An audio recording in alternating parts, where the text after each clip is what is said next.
Hello, I'm Suzanne from Swindon and Gloucestershire Mind.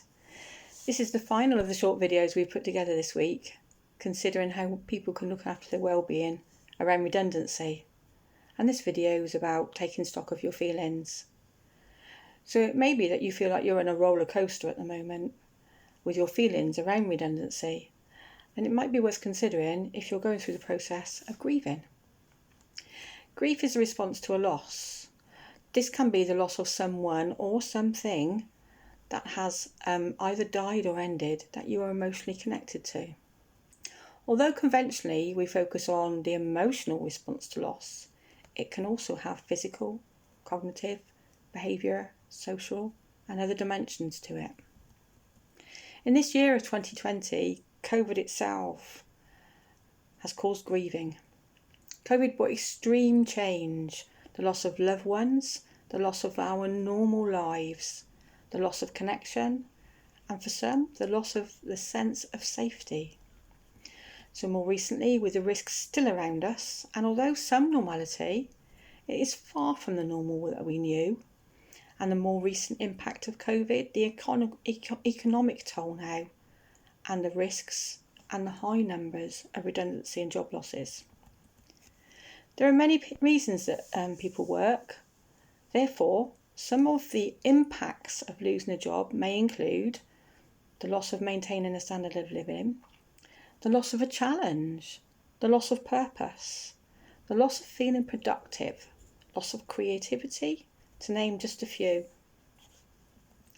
It may feel like you are just recovering from managing the grief of life changes through COVID, and here you are now with another feeling, with more feelings of grief around job loss. So let's look at understanding the types and levels of grief and how to support yourself and others going through the process. So the levels of grief aren't linear and they won't necessarily happen in order, but it may be helpful to understand why you might be thinking, feeling and behaving and acting the way that you are. So the first level of grief is denial. I don't believe this. They must have it wrong. This can't be happening to me. And then there's anger.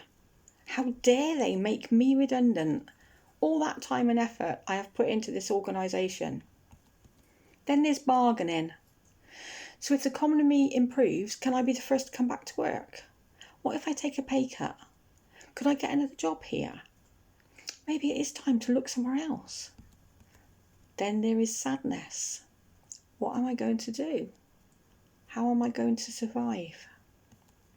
And finally, there is acceptance. Okay, so how do I find a way to deal with this? How do I manage this situation? What can help me move forward? Acceptance, as you might imagine, is where the power lies. We can find control in acceptance.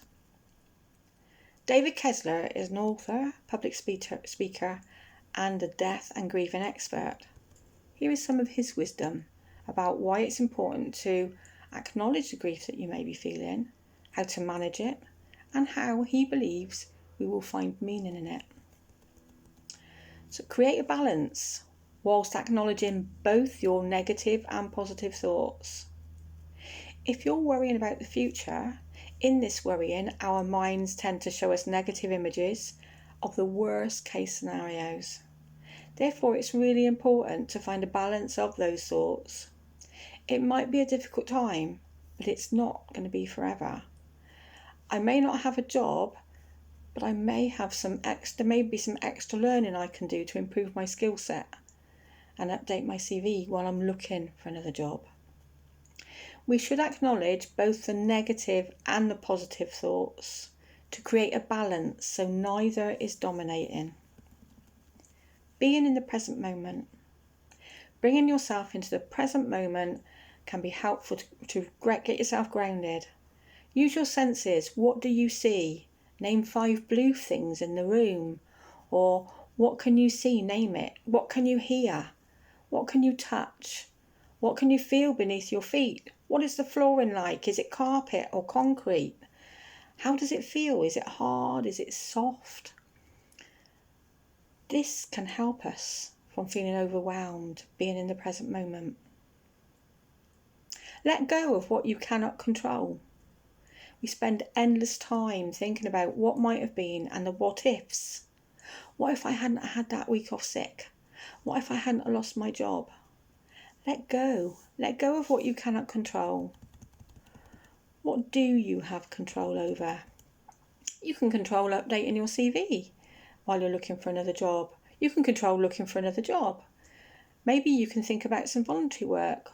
Or maybe if you like having structure to your day, it's important to look at controlling, organising, restructuring your day. You have control over how you spend this time until you are working again. Stock up on compassion. Be kind to yourself while you are going through this transition of grief and change. Acknowledge your feelings and frustrations. Kessler says emotion needs motion. So naming what you are feeling can help it move through you. We can be very stiff upper lip when we are sad, and we can think, sort yourself out, stop the crying. If you feel sad, then stop with that first feeling. Let yourself have 5 minutes to feel sad. Name it and give yourself time to feel, allowing those feelings to happen. This means that you can move through in an orderly way, and this is really empowering for us. Sometimes we can feel that we're overwhelmed with our feelings and they kind of gang up on us. If I feel sad, then the pain will never go away. The gang of bad feelings will overrun me. The truth is, the feelings move through us. We do need to allow one feeling to move to go on to the next feeling. There's no gang out there, and it's okay to feel the grief now.